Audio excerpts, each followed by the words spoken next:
start, y'all, just so you know, because we have like one more minute hour.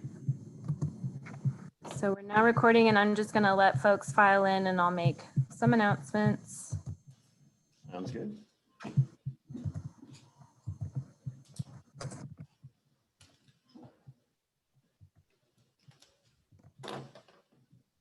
Well, Dr. Cruz, it's great to catch up. I'm happy that things are opening up. Hopefully, APLS will be able to see each other in person this year. I hope so as well. Yes.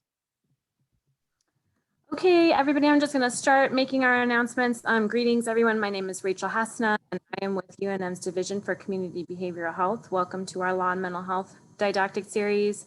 Just a couple of quick things. In about a minute or two, I'm going to submit into the chat the CME sign-in. This is not the evaluation to receive your certificate of completion. This is just to sign in if you want continuing medical education units. So I will submit that in the chat in a minute.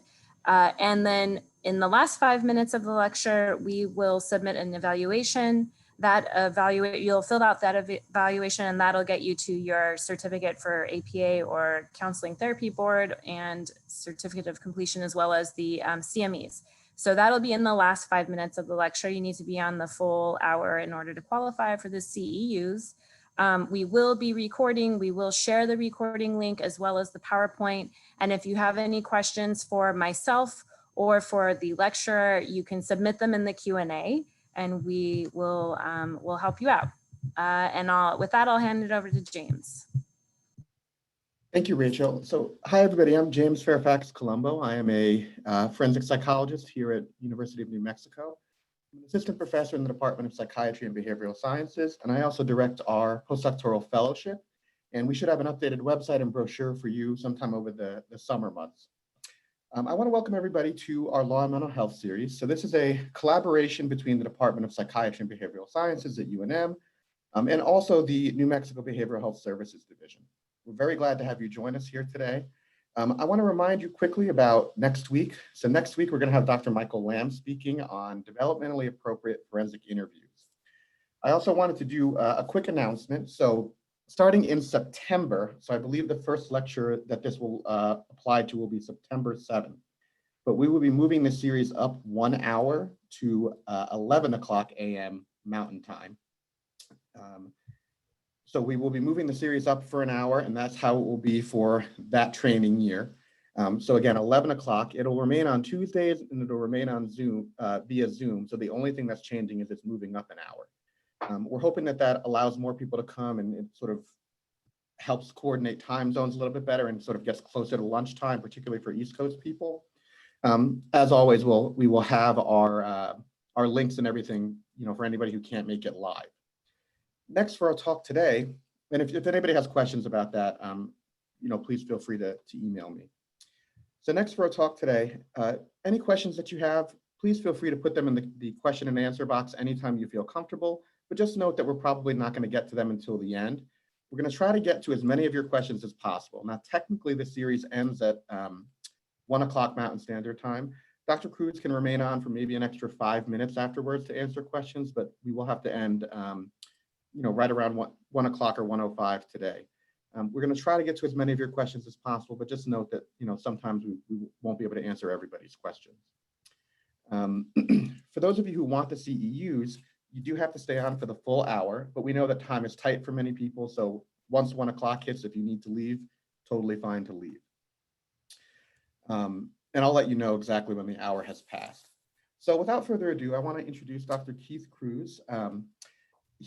Actually, this is a little bit of a second homecoming for him. I discovered earlier today that he has some family connections to both Albuquerque and to UNM. So that's really exciting.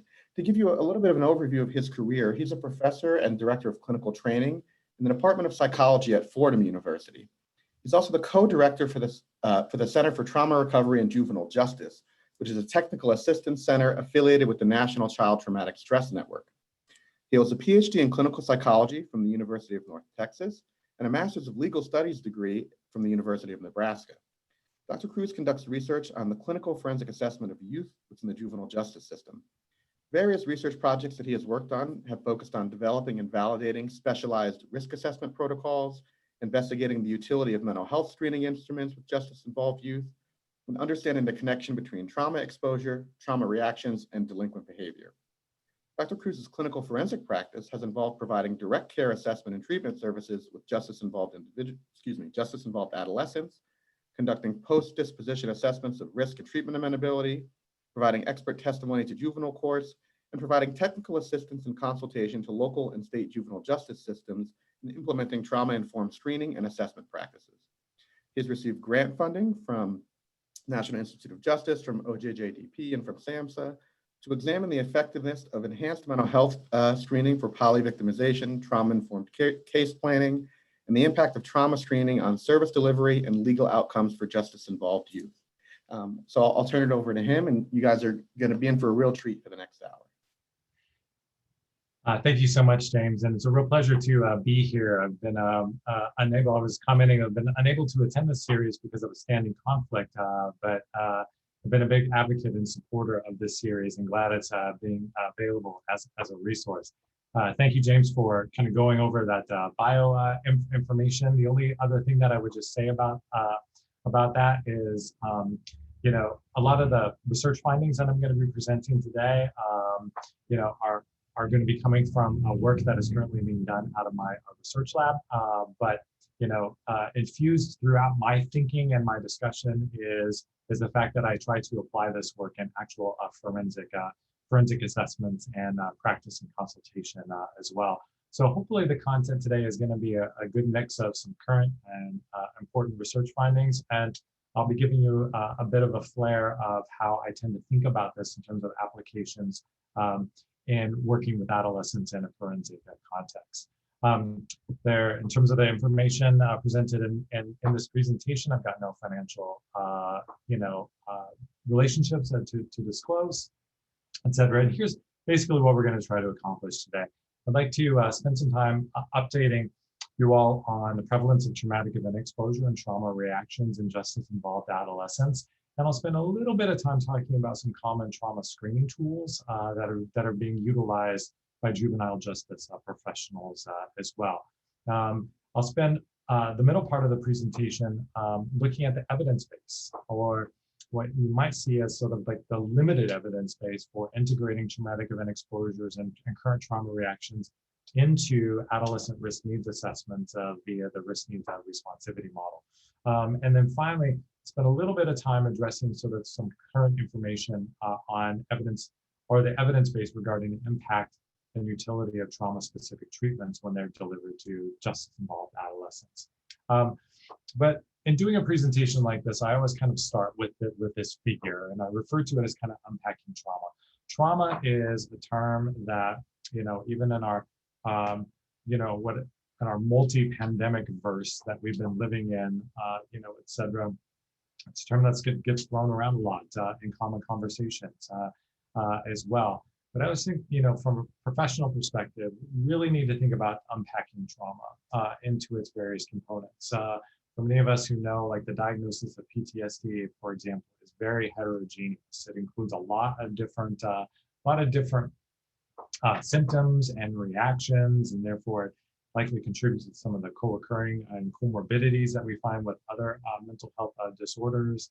And one of the take-home messages that I'd like for you to think about today is that when it comes to thinking about understanding trauma in adolescents that become justice system involved, we really want to think about breaking down trauma into its component parts, subdividing that in terms of traumatic event exposure, and thinking about that leading to current trauma reactions or classic symptoms of a post-traumatic stress disorder.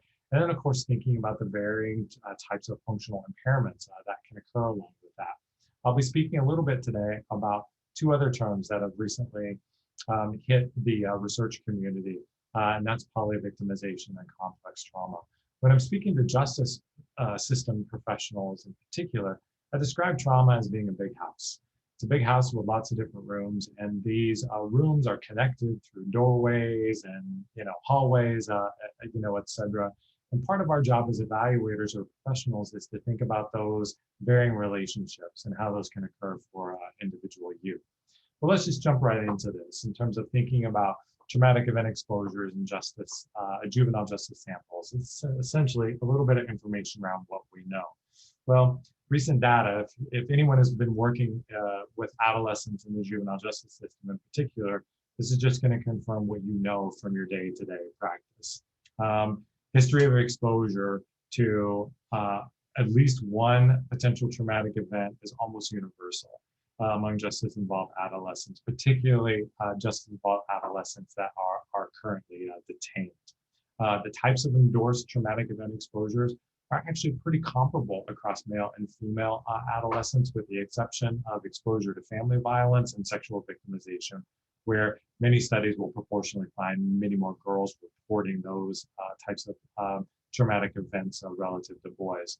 Things like being threatened with a weapon, physical assault, witnessing a violent crime, they're all reported at extremely high rates. And across a couple of studies mentioned here, anywhere between 30 to 60%.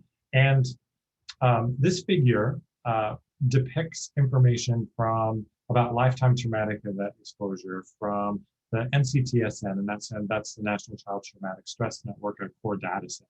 Now, this data set involved data collection between 2004 and 2010 across 56 trauma treatment sites across the country, and involved over 14,000 children and adolescents, of which 658 of those adolescents, at the time that they were referred for treatment, acknowledged current juvenile justice system involvement.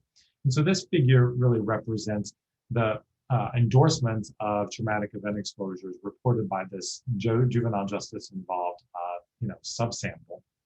And the take-home message that we can see here is that it's not just one traumatic event or two traumatic events in this subsample. On average, this sample reported approximately 5 lifetime traumatic event exposures. And the exposures that received the most endorsement are reported over on the left-hand side, endorsed anywhere between about 35 to 60%.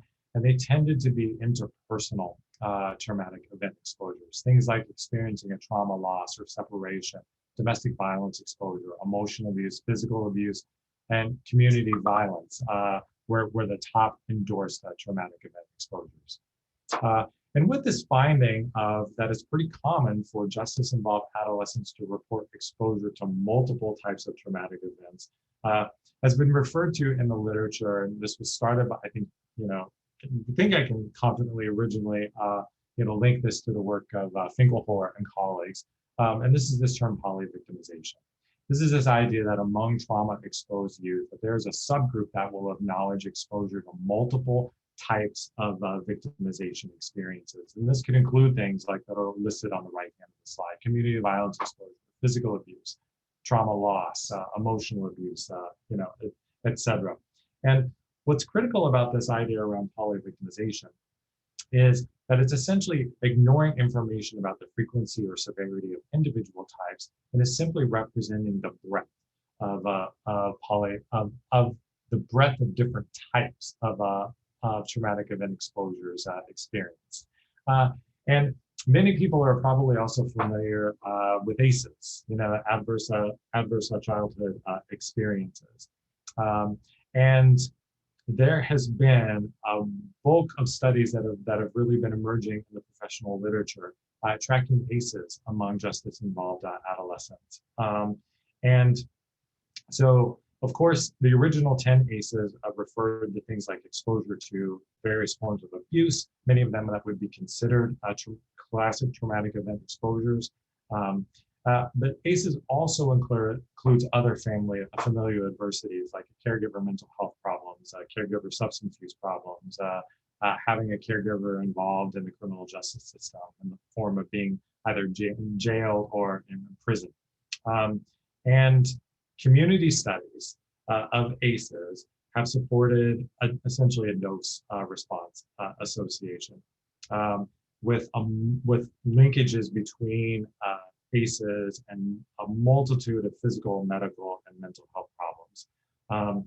Michael Baglivio and colleagues are really credited was systematically analyzing ACEs and a number of studies that I'm going to be quoting from and representing on this slide as well. Together with his colleagues, they looked at 64,000 justice-involved adolescents in Florida, tracking their ACEs scores and linking them to a number of relevant justice outcomes as well. One of the most notable findings here, and this is just consistent with that idea, I think, of poly-victimization, is that justice-involved adolescents were 4 times more likely to have ACEs scores of 4 or more relative to the original community-based ACEs study.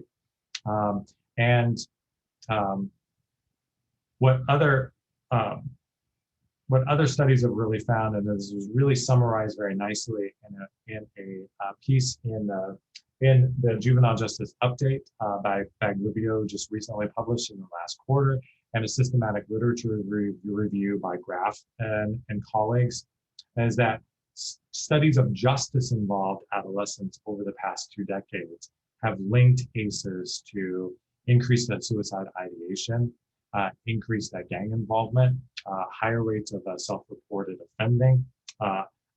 It's also been linked to official arrests and also general and violent recidivism among justice-involved adolescents. And I'd like to also spend a little bit of time thinking about complex trauma as well. So complex trauma we talked a little bit about PTSD rates as well, but complex trauma is basically, when I talk to justice-involved juvenile justice professionals, I refer to complex trauma as PTSD on steroids. It typically starts with poly-victimization, exposure to traumatic events and adversities at an early age, usually in childhood, that are experienced over a prolonged context. It typically involves multiple cumulative interpersonal traumatic event exposures, and that involve re-victimizations as well. And we think of this as complex trauma in the sense that it is identified as disrupting multiple developmental domains that extend well beyond traditional mental health problems like PTSD, anxiety, or depression. And Cook and colleagues referred to, complex trauma, also accompanied by Julian Ford and colleagues in 2005, and referred to a complex trauma as a severe disruption in core self-regulatory competencies and primary attachments. One of the reasons that we think that complex trauma is so important in terms of the juvenile justice context is that I worked on a review paper in 2012 where we looked at each of those disruptions in developmental domains and thought about its linkage to aggression in particular. And the literature around complex trauma and aggression is really going to find some common linkage points in terms of risk factors. Say, for example, the anger and the inability to identify emotional states, which we know is a common component of reactive aggression in particular, is a disruption that we can link to the affect regulation problems in youth with complex trauma. Classic hostile attribution errors and perceptions of threat from the environment that aren't there could be conceptualized consistent with some of the developmental disruptions and cognition associated with complex trauma. The self-criticism and shame that are important aspects of trauma reactions can also be found in that self-concept domain as well. And of course, we know that common correlates of aggression in adolescents are impulsivity, poor understanding of rules, and attachment and difficulties and relationships with others as well. And so in this paper, we really outline that a lot of the aggression that we may see in juvenile justice context, particularly the reactive aggression, may have its linkage with complex trauma. But backing up from that, it's also important for us to think about just what do we know about the rates of PTSD in justice-involved adolescents as well. Now, historically, studies have found lifetime rates that vary from a low of around 11% to a high around 50% in delinquent samples.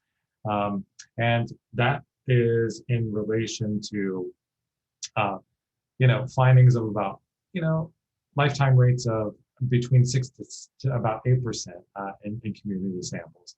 Now, one of the reasons that those rates vary so much is probably due to study methodology and also measurement of the lifetime diagnosis of PTSD. Getting a little bit more specific, a past year rate of around 11% with no differences by gender was found, or race was found among a detention sample. And that it was benchmarked against a community rate of about 3.5%. Now, this is one study, and finding no gender differences, that was an exception to the rule, where we often find that justice-involved girls are proportionally much more likely to meet a diagnosis of PTSD. Comorbidity or co-occurring disorders is really the rule rather than the exception. In fact, in the Northwestern Juvenile Justice Study, 93% of detained adolescents identified with a diagnosis of PTSD met criteria for at least one other comorbid disorder. Returning to that NCTSN core data set, this figure on the left shows the overall rate of clinically identified PTSD over the past month, and then also breaking it down into criteria B, C, D, and E. And what was noteworthy in this sample was about 23.5% of those 658 justice-involved adolescents who were presenting for trauma treatment met diagnostic criteria for post-traumatic stress disorder. It's a little bit higher than those past estimates that I just mentioned, and likely reflects the notion that at some point in time, some professional or some supportive individual or parent or caregiver recognized that this youth might be struggling and referred them for trauma treatment. So this may represent sort of the upper end of that prevalence, but is still a very, very alarmingly high rate compared to adolescents in the community. When we start breaking down that individual or that full diagnostic rate into individual criteria, we see an even more alarming pattern. Think about like criteria B, or re-experiencing symptoms, endorsed well over 70%. Avoidance symptoms, or criteria C, endorsed by over 50% of the sample, as well. And those negative alterations in cognitions and mood, which is criteria D, endorsed at the clinic at the diagnostic rate by 80% of that sample. And in a recent study, that we completed with 132 detained adolescents in a southern state, 12% female, 80% self-identified as Black.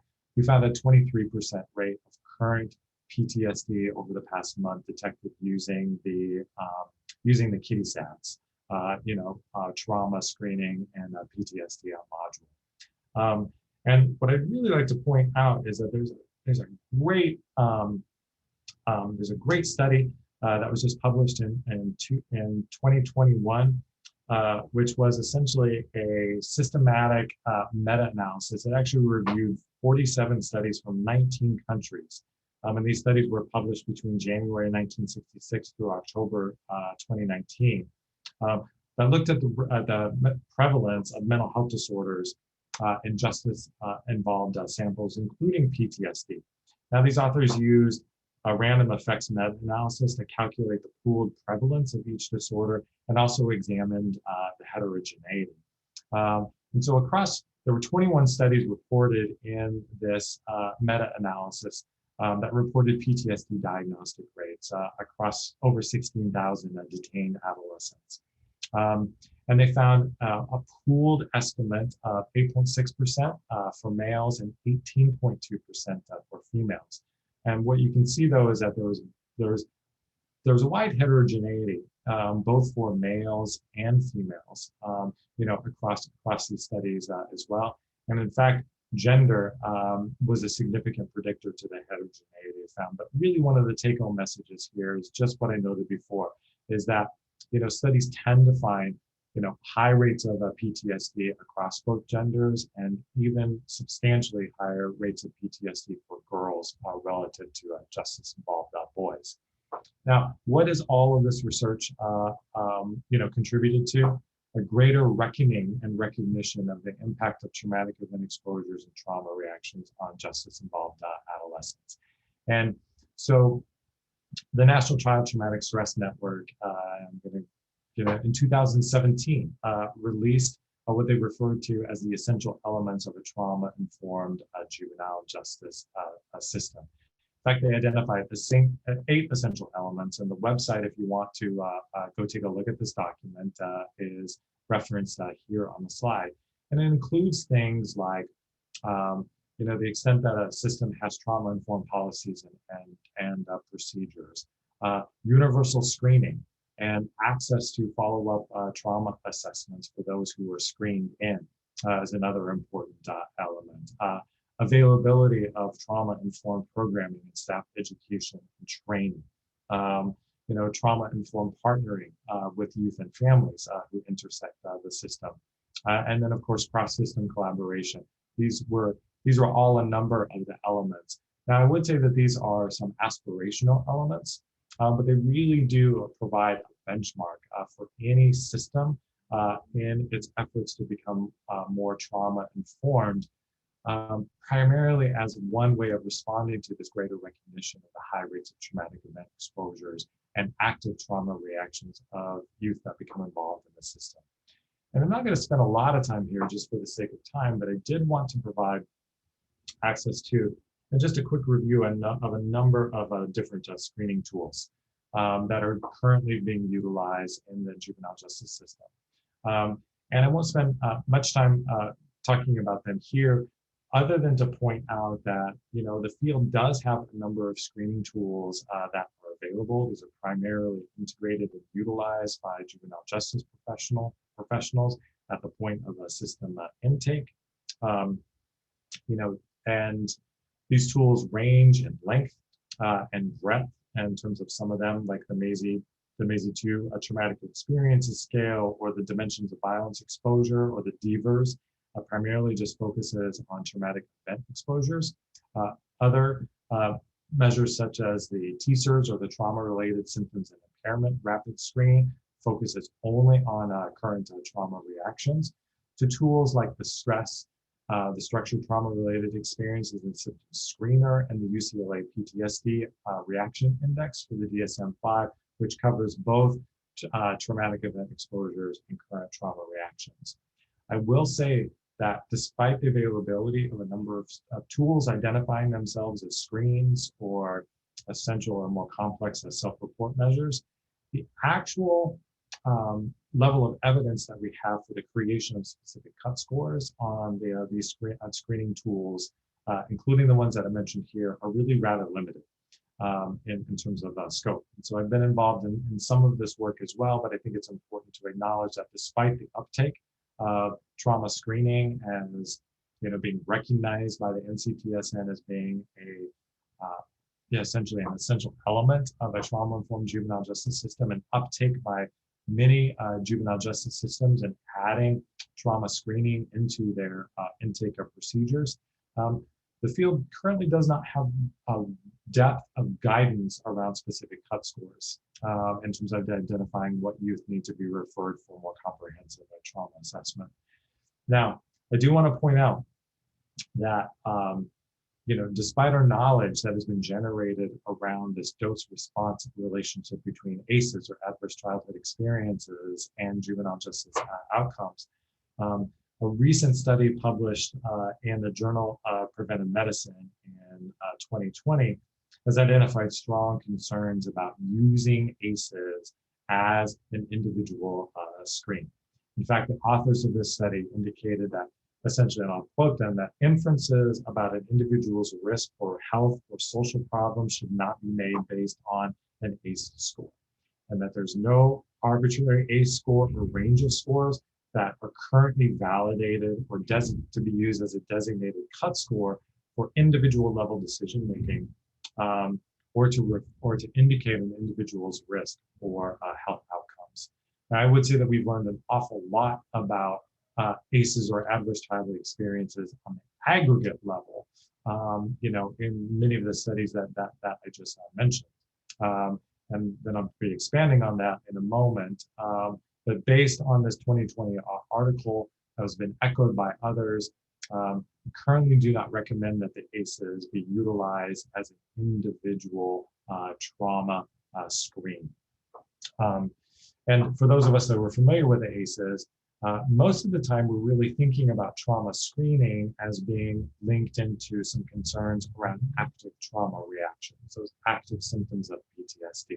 And a practical reason that ACEs may provide limited to no utility is that, trauma reactions per se, those re-experiencing symptoms, the avoidance, the arousal symptoms are not covered in the traditional ACEs factors.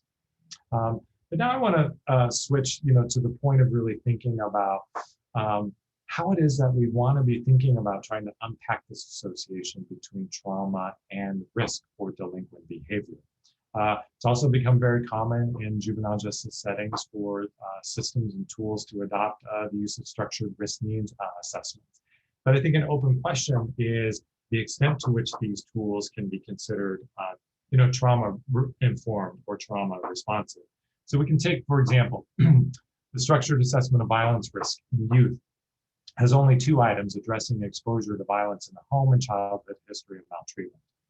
The Youth Level Service Case Management Inventory actually has no items on part 2 of the instrument, which is the classic coding of both static and dynamic or criminogenic need factors that address traumatic event exposure or trauma reactions. You have to use case-specific responsivity items in part 3 of the tool. And even then, that only provides a limited accounting for different types of traumatic event exposures or PTSD symptoms. Another risk assessment tool that, in full disclosure, I'm a co-author of this tool, is the short-term assessment of risk and treatability, the adolescent version. It does move and provides a little bit more content coverage here over trauma, and that it includes victimization as a structured risk rating or risk estimate. And 6 out of the 25 items rated for both vulnerabilities and strengths do reflect, information about a use exposure to traumatic events or trauma reactions. So recognizing some of these limitations, what's the most predominant model of case planning? And I would say even thinking about formulating an opinion or about delinquency risk is probably the Risk-Need-Responsivity model. And many of us are very familiar with this model, so I'm not going to spend a lot of time here, but of course, the risk principle tells us something, both for adults and adolescents around the intensity and dosage of treatment services, and it should be matched to a use level of risk. We know the needs principle focuses on once we determine that intensity or dosage of treatment services, we're thinking about what interventions and how those should be matched to those dynamic risk factors, in order to try to reduce that risk for recidivism. And then of course, we have the responsivity principle as well. And the responsivity principle can refer generally to the features of the intervention or treatments that are being offered consistent with the needs principle. The idea that we tend to, especially for adolescents, need to be focused on problem solving skills in particular. But then we can also think about specific responsivity factors, looking at this idea that that when these interventions are delivered, that they take into account characteristics or circumstances of the adolescent. And what's important from this model is that responsivity factors are important for case planning purposes, but tend not to be empirically associated with recidivism or future offending, but still require attention in case planning. And so I think we've got a number of challenges when we start thinking about linking all of this information about the prevalence of traumatic event exposures and trauma reactions into risk assessments. And so I think these challenges come in a number of points. First of all, is I think risk assessment tools. We know they have a strong empirical support. For identifying future violence risk and risk for general delinquency. But I think that the tools may, in their limited item coverage, fail to signal the complexity, duration, and severity of especially current trauma reactions and responses. And And so I think when using the risk assessment tools, the risk level, whether it comes from structural professional judgment or established through actuarial scoring rules, that may accurately reflect the risk for recidivism. But that risk formulation and the management plan that can be generated from that may not actually provide enough attention to those specific responsivity factors, such as traumatic event exposures or trauma reactions. So in other words, the risk level may be accurate, but the overall risk formulation and the case plan may not accurately reflect the potential impact of trauma on that particular adolescent. And I think that, what happens then is we may actually be looking at trauma history outside of the context of risk assessment or outside of the context of our formulations. And I think that can lead to a number of problems. It could lead to some poorly matched treatments, and it can lead to a number of particular difficulties. I think, especially thinking about looking at traumatic event exposure and that load could lead to some confusion between the idea of traumatic event exposures contributing to overall risk, and not necessarily thinking about its connections and its interconnections with important dynamic or changeable needs factors. I think it can also, unfortunately lead to the idea of net widening. And so if there's information in a report about the traumatic event exposures that a youth has received, some decision makers may see accessing and bringing a youth under the jurisdiction of the juvenile court as being the only way to access appropriate treatment services. And so, information and lack of integrated information about trauma can actually, unfortunately lead to some net widening or the greater level of more formal processing of youth, maybe optimistically for the purposes of receiving treatment.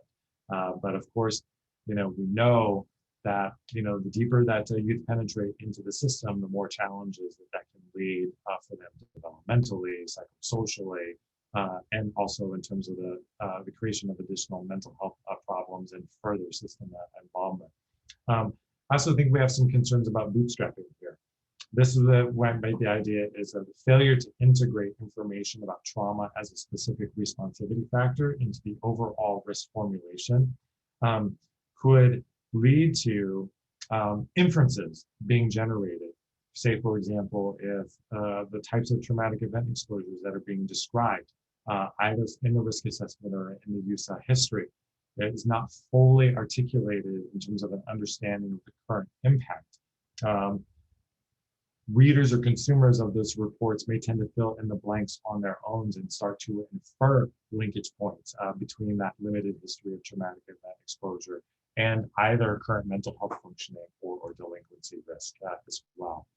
And just to give you an idea around, what I would call a little bit of the business as usual, a former student of mine, now Dr. Evan Holloway, published a study in 2018 where we gave 147 juvenile probation officers a case vignette where they actually rated the youth level of service case management inventory and developed a case plan. Unique to this study was that case vignette varied by gender and evidence of traumatic event exposure history and active PTSD symptoms.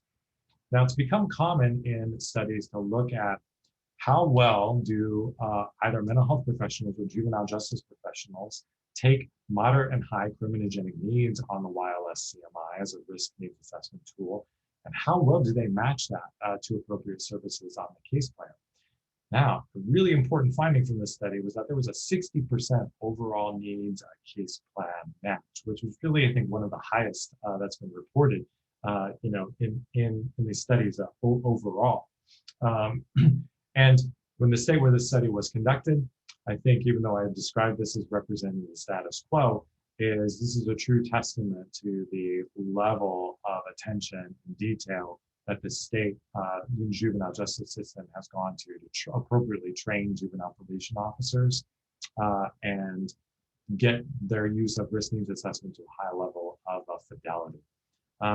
However, returning back to that information about trauma, even though we had an overall 60% dynamic needs case plan match, Of the 75 juvenile probation officers who received a vignette that included information about traumatic event exposure and trauma reactions, only 3 out of those 75 juvenile probation officers identified trauma as a case plan target.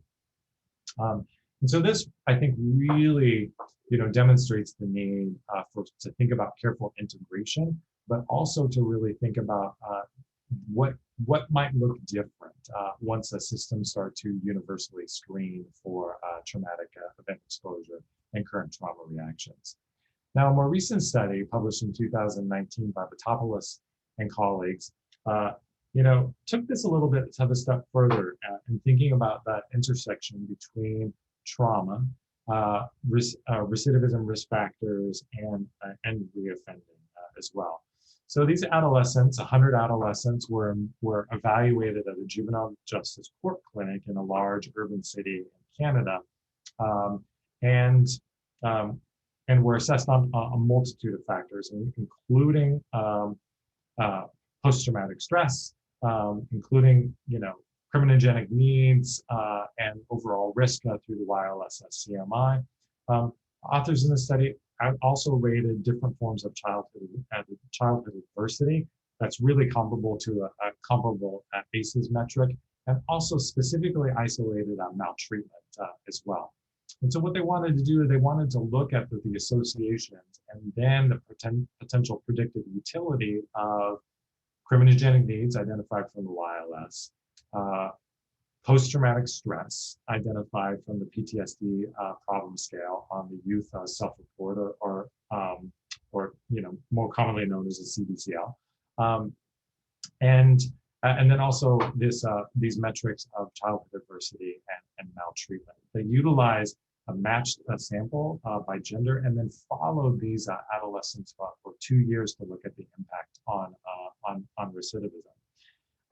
Couple of important findings sort of emerged in thinking about this association. Only the maltreatment indices, and this was a composite score of sexual abuse, physical abuse, neglect, emotional abuse, and witnessing domestic violence, and childhood adversity, that ACEs score, were correlated with total risk that was measured by the YLS-CMI.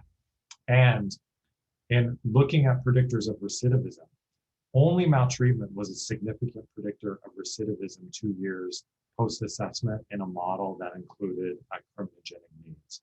Current trauma reactions were not a significant predictor. So in many ways, although a purpose of this study was to really try to link and understand associations between specific types of maltreatment and adversities and post-traumatic stress reactions with criminogenic needs, actually only found, and what was really been replicated by other ACEs studies, is that the positive associations occurred between indicators of maltreatment and, to a more limited extent, adversities. And when it came to sort of thinking about its connection into predicting actual reoffending over a 2-year time period, trauma reactions weren't associated. Maltreatment was. But I would note that there were some limitations to this study that I think it's important for us to keep in mind, is that this is one study that actually didn't find a significant predictive effect for the YLS-CMI total score as a predictor of recidivism. And in breaking down the individual needs, only the static domain from the YLS, the prior and current offenses, was a significant predictor of recidivism in the models that also accounted for maltreatment as well. Now, I'll describe, a slight other approach in trying to unpack and really thinking about these associations between traumatic event exposures and delinquency risk factors. Once again, and this is a very quick summary of a very large, complex study that Evan Holloway, completed, and this was his dissertation project.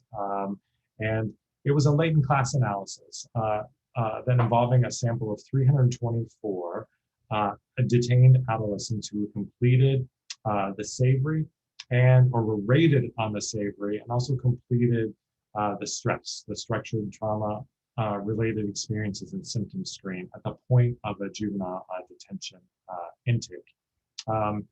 Now, what Evan did is he selected indicators representing traumatic event exposures and savory delinquency domains, submitted those indicators, and found a significant three-class solution in terms of a latent class analysis. Excuse me. And that analysis produced this three-class solution that's figuratively represented on the left-hand side of the screen. And essentially what we found here is that you've got a group that Evan described as representing low endorsed traumatic event exposures, but high criminogenic needs, and that is represented on the graph here by the green line. On average, these youth had experienced one lifetime traumatic event exposure and had a mean score on the savory of a 23, and that actually represented 55% of this detained sample. In other words, not a lot of traumatic event exposure, but very high levels of criminogenic needs across the historical, social, contextual, and individual. The second group found was identified as having moderate TE exposure but low criminogenic needs, and that's represented on this graph by the orange line. On average, they'd experienced about 3 traumatic event exposures in their lifetime and had a mean score of less than half, a mean score of 11 on the savory. Still representing different spikes, of the presence of a different range, but overall substantially lower rates of criminogenic needs, and that represented 18.2% of the sample. And then probably the most interesting class for the purposes of this presentation was identified in the blue line on the graph. And this is a group that represented high traumatic event exposure and high criminogenic needs.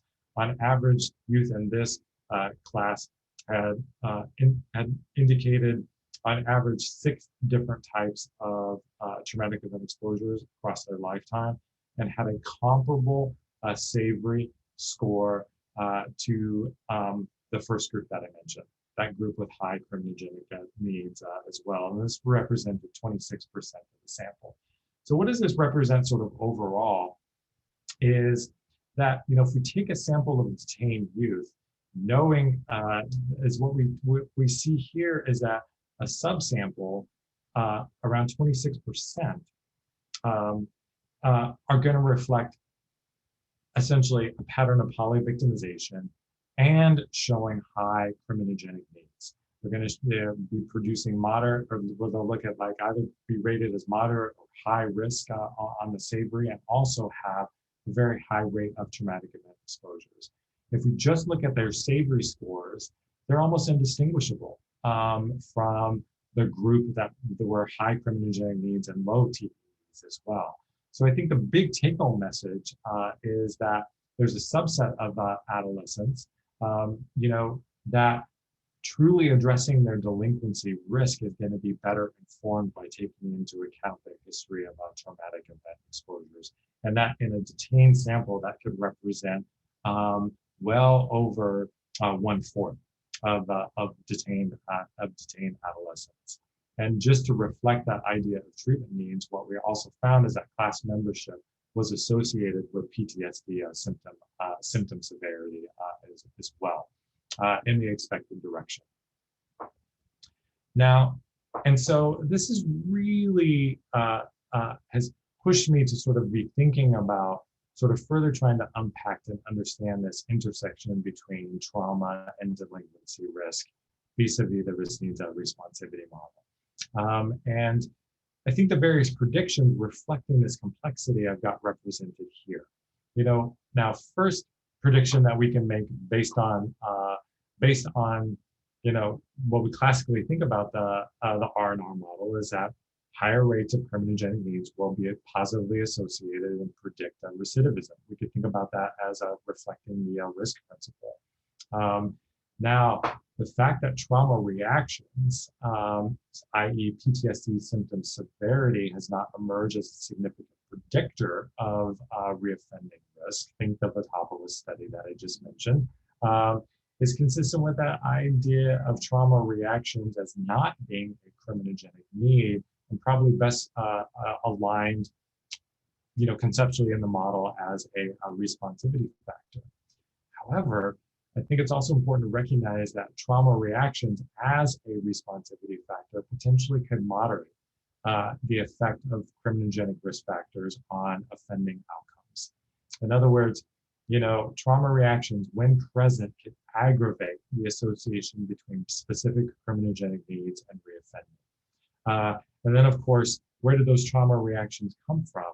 Those trauma reactions come from those different types of traumatic event exposures, which what we're finding from the ACEs and the polyvictimization research is that traumatic event exposures tend to co-vary and co-occur with particular criminogenic needs as well.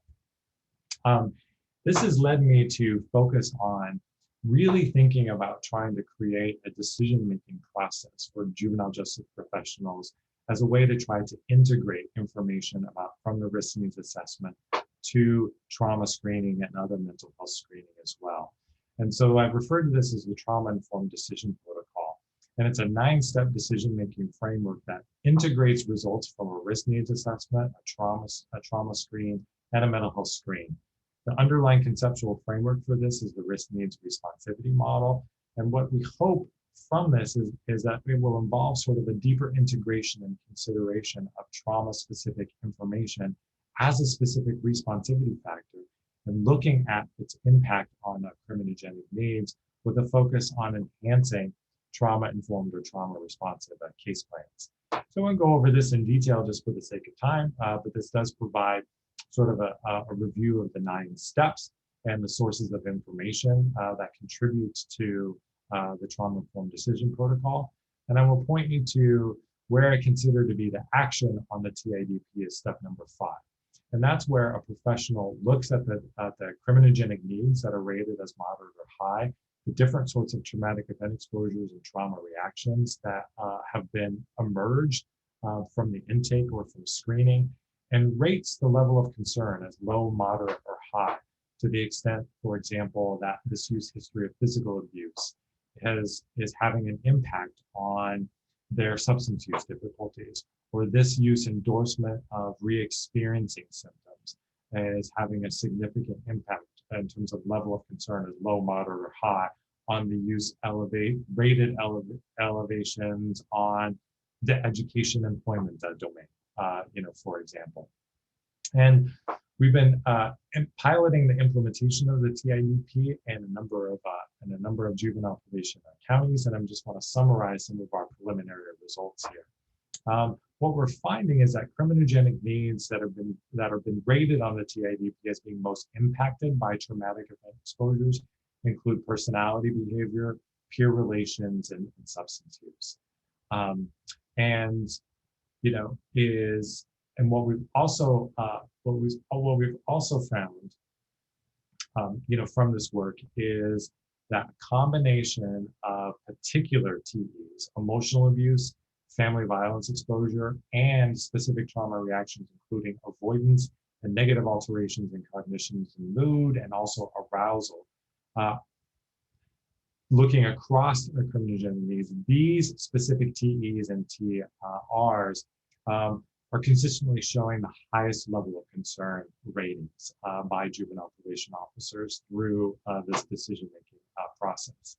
And in fact, what we found is that when we created a level of concern ratio score, from the TIDP, that it significantly predicts recommendations by juvenile probation officers that a youth would need further trauma assessment or trauma treatment above and beyond just risk and needs scores by themselves.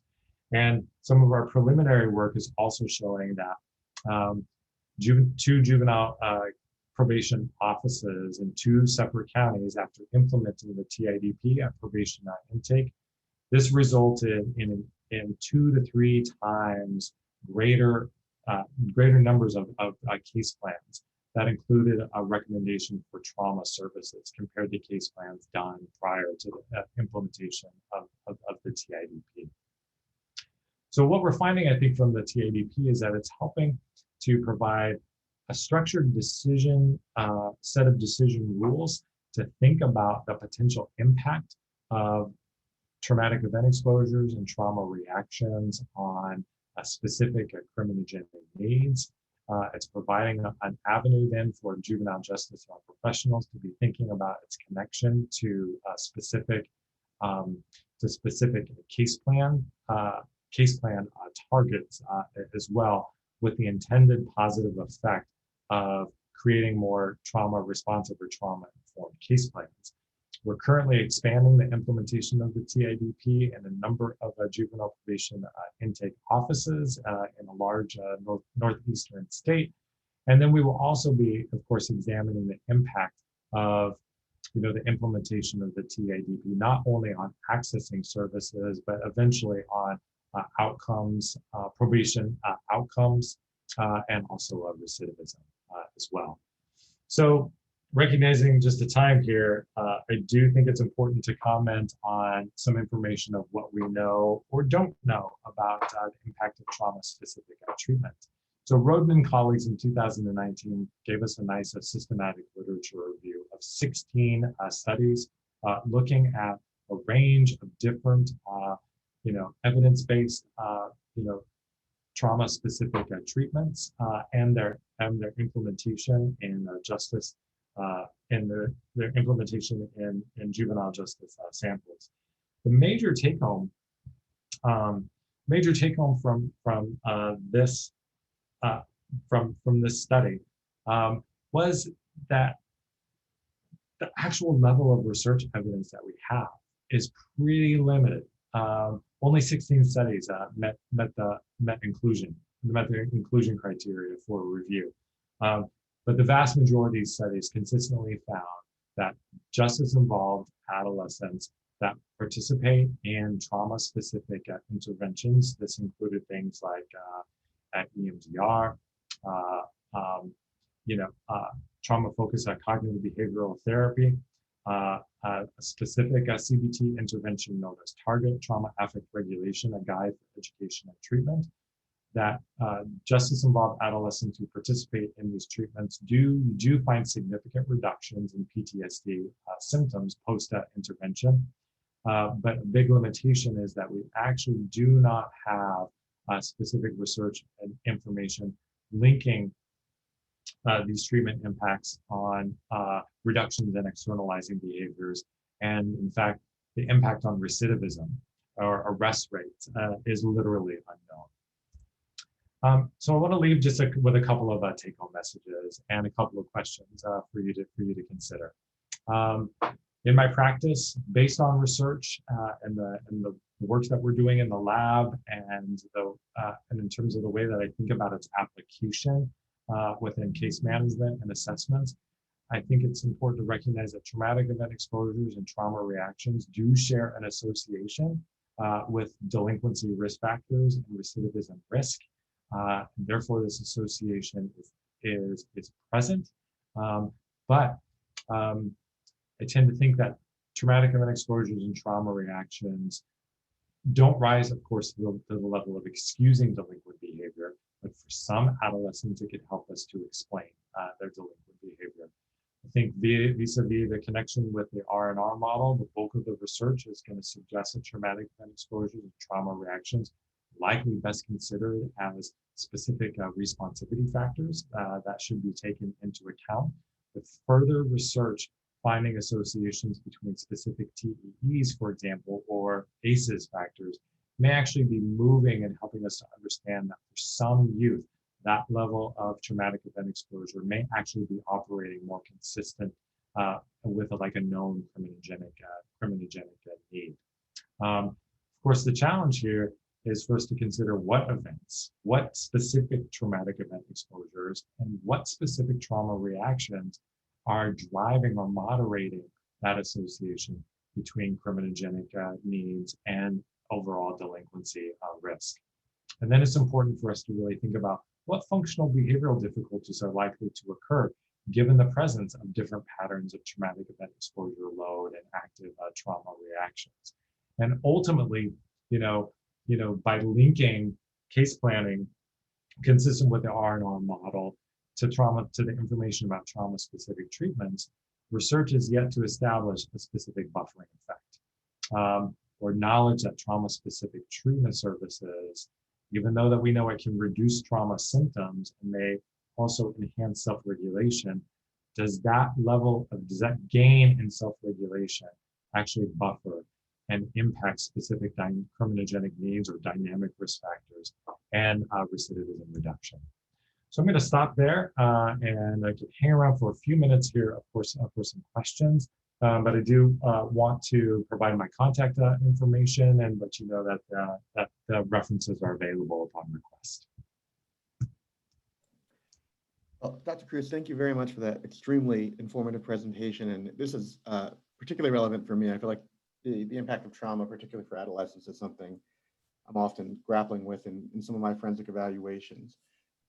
We have about 4 questions and we have about 5 minutes to try to get through them. So first question was that you mentioned ACEs and gang involvement.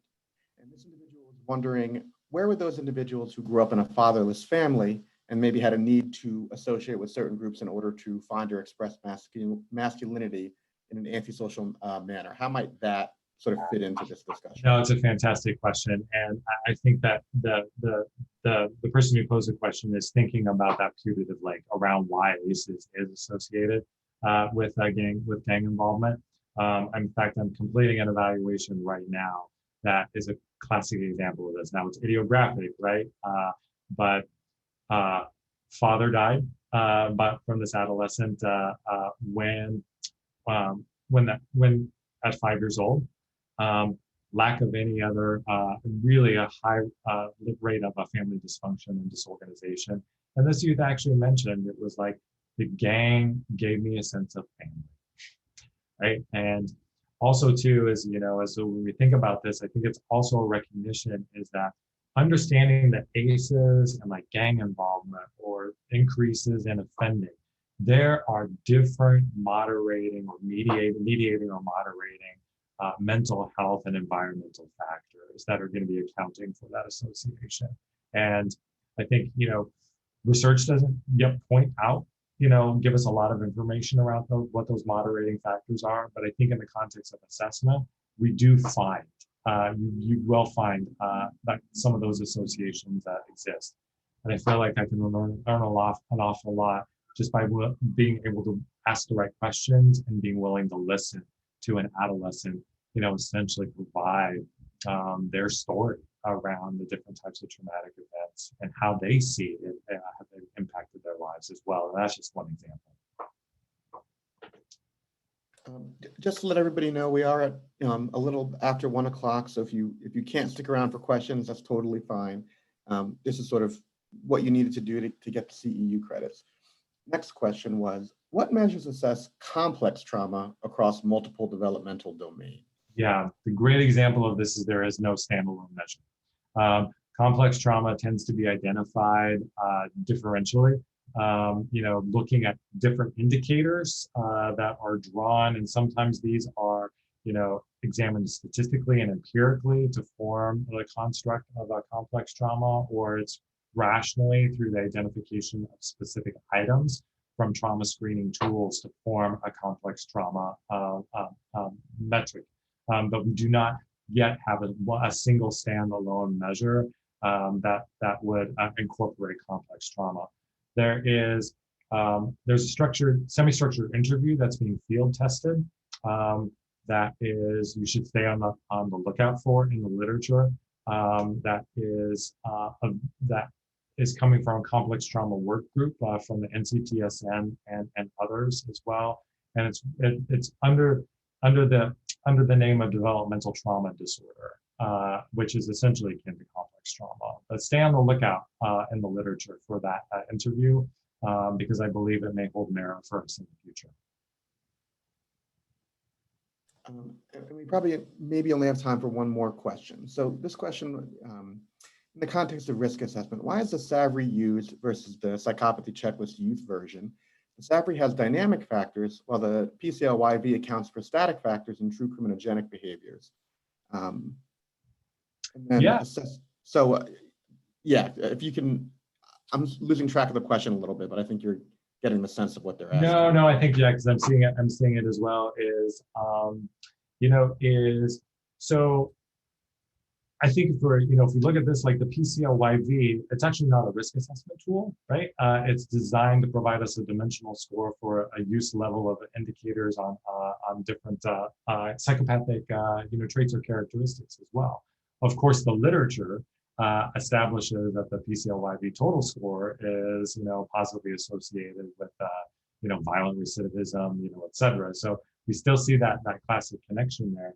I think overall, is the SAVRE and the YLS, for example, have received greater uptake, particularly by juvenile justice professionals, because I think it's seen as covering a wider range of delinquency risk factors than would be covered by just the PCLYV by itself.